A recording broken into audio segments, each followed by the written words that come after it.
Amigas, amigos, amigues, un cuño de Libarona que vuela por un lado, un hombre de apellido Menem que asume en una Cámara de Diputados, hay un Carlos Rodríguez, un montón de cosas que nos dan una sensación. ¿Qué sensación? Que volvieron los 90. Así que damos comienzo a esta sección. Volvieron los 90 en el que vamos a repasar lo mejor de esa década que no fue lo mejor. Este tema es lo más. Sí. Vamos a arrancar este primer capítulo de Volvieron los 90 con el primer escándalo del menemismo. Los guardapolvos de Bauzá. Si vamos a repasar los 90, vamos a arrancar por el principio, exactamente. Así que vamos a ubicarnos. Estamos a comienzos del año 90. Menem llevaba algunos meses apenas en la presidencia y las cosas no iban bien. La primera apuesta de Menem para salir de la hiper de Alfonsín fue hacer un acuerdo con uno de los principales grupos económicos del país, Bunge y Born.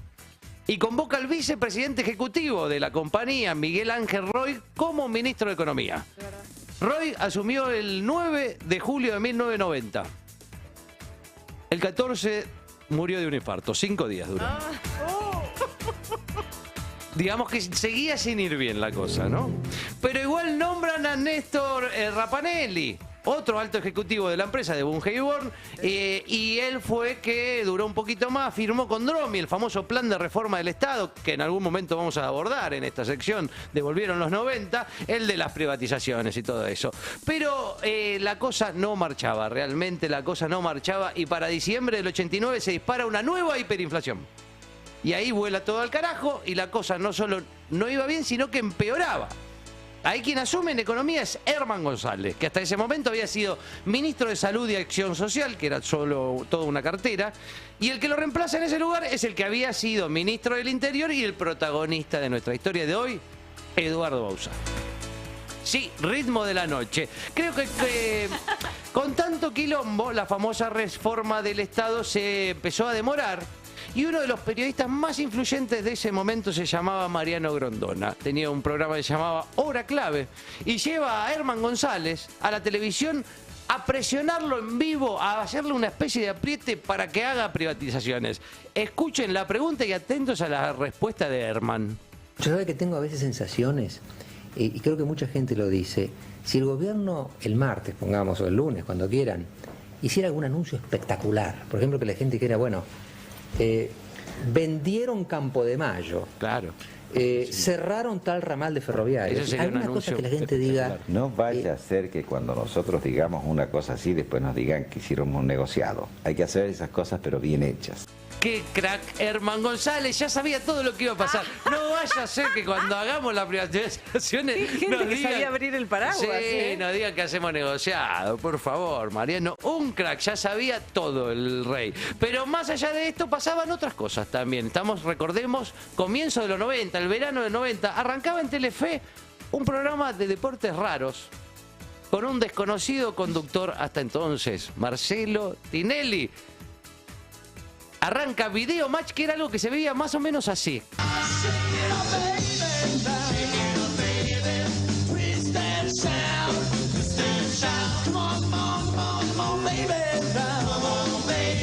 Esta era la apertura. ¿Qué tal, amigos? Muy buenas noches. 12 y 2 minutos. Aquí estamos en Video Match. Todavía un poco impactados. Qué película esta de Wall. Estábamos todos prendiditos. ¿Qué película de Wall? Al televisor se ve que para ver cómo terminaba. Antes de que arranque Video Match, que arrancaba a las 12 de la noche. Un programa, pero bárbaro. El programa que un Tinelli muchísimo más joven y mucho menos gritón también, ¿no? ¿Viste? Arrancaba muchísimo más abajo. También por esa época arrancó Amigos son los amigos, una serie protagonizada por Carlín Calvo y Pablo Rago sobre dos amigos mujeriegos, pero con diferencia de edad, ¿no?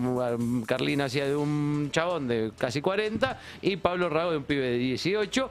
La rompieron toda. También se estrena por ese momento Una voz en el teléfono, la novela de mayor éxito de Canal 9. Sobre el teléfono. Novela que tenía esta cortina del Paz Martínez, protagonizada por Raúl Taibo, que en ese momento tenía una imagen muy similar a la de el Mauricio Macri de aquella época. ¿Verdad? Era muy similar sus looks. Y Carolina Papaleo hizo picos de 40 puntos de rating esta novela, y tanto fue el éxito que una serie que iba a tener 80 capítulos terminó teniendo casi 180 capítulos. Y el autor, que se llamaba Alberto Migré, muchas veces seguía escribiendo en su oficina mientras se grababa. Y mandaba motos con los guiones del bloque que seguía. No. Sí. Porque si no, no llegaban a grabar. Claro, no existía internet en ese momento, queridos amigos y amigas. Pero más allá del par Martínez, lo que sonaba a comienzos de los 90 era esto. Esto es La Lambada. La Lambada fue un furor total en aquel año 90. Sonaba por todos lados y hasta se hacían concursos televisivos de gente bailando lambada. Es un baile de mucho frotamiento. ¿Así? Sí. Mucho, sobre todo de todo lo que es la zona pélvica. Sí. Y los concursos de televisión, me acuerdo de Finalísima del Humor y otros conocidos programas de televisión que hacían concursos de lambada directamente. Realmente sonaba en todos lados, era una fiebre de lambada. Abrías la heladera, sonaba la lambada. Una canción que quizás los más jóvenes no reconozcan de esta manera, sino de esta otra manera. ¿Le suena esto? ¿Le suena esto de las máquinas de sacar peluches? Por una extraña razón, hasta el día de hoy muchas de esas máquinas de sacar peluches conservan la lambada en su interior como una especie de cápsula del tiempo, ¿no es cierto? En la que guardan ahí la lambada. Pero abandonemos la diversión de la lambada y de Tinelli y volvamos a la dura realidad de ese momento. Había asumido Herman González, dijimos, pero la cosa no mejoraba.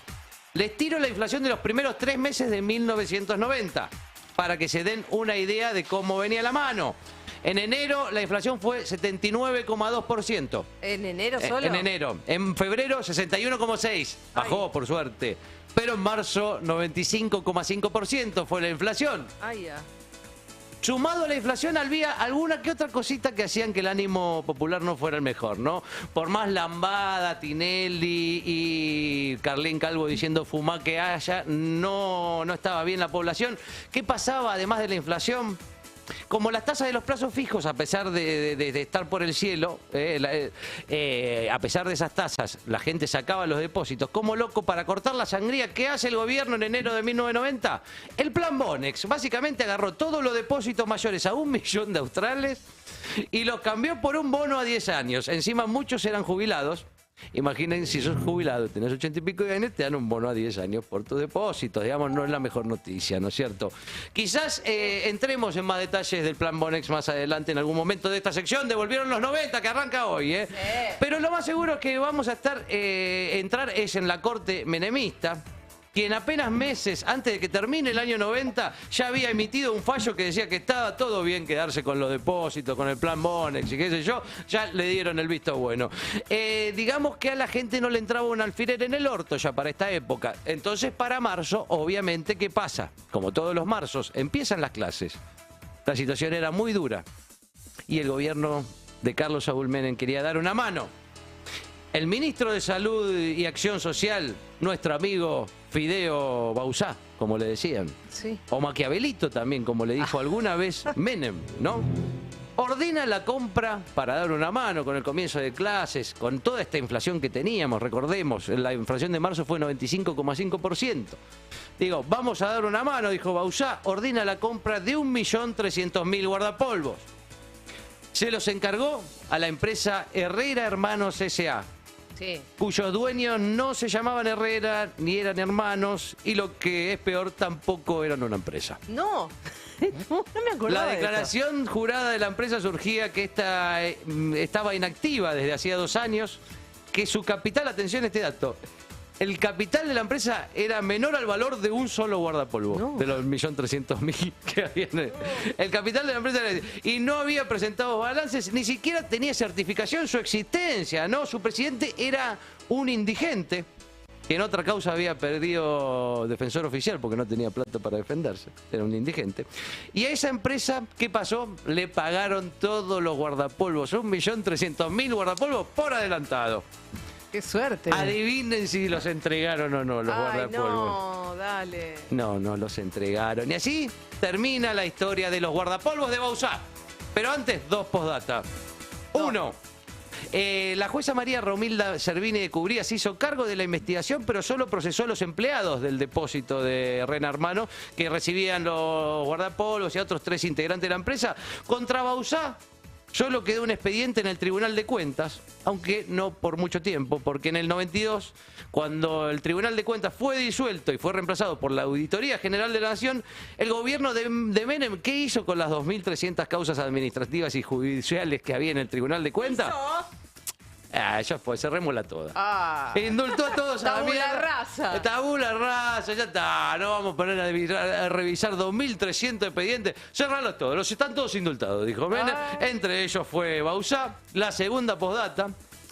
El 12 de mayo de 2005, a 15 años del comienzo del caso, la justicia federal dictó sentencia contra las únicas personas que quedaban acusadas, 2 empleados de rango menor y 2 particulares vinculados a la empresa. Todos apenas con delitos, uno de los que firmó el fallo fue Irursum, todos delitos escarcelables, así que nadie quedó preso. Una postilla final. En el contexto de este escándalo, una figura vinculada con Menem, que hace poco volvió, y acá te das cuenta cómo se van repitiendo algunos personajes, hace poco este personaje volvió al ruedo apoyando al candidato Milei, aunque después lo dejó de apoyar, y ahora creo que lo volvió a apoyar, si no me equivoco.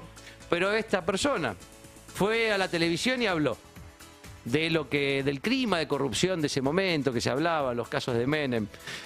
Me refiero a Luis Barrio Nuevo. Barrio Nuevo visitó justamente el programa de Grondona, decíamos, hora clave, programa insignia en ese momento, y dijo esta frase que quedará para la historia. Que hay que entenderlo. Tenemos que tratar de no robar por lo menos 2 años en este país. Tenemos que tratar de no robar por lo menos 2 años en este país. Y sí, decime, amigo, si no volvieron los 90.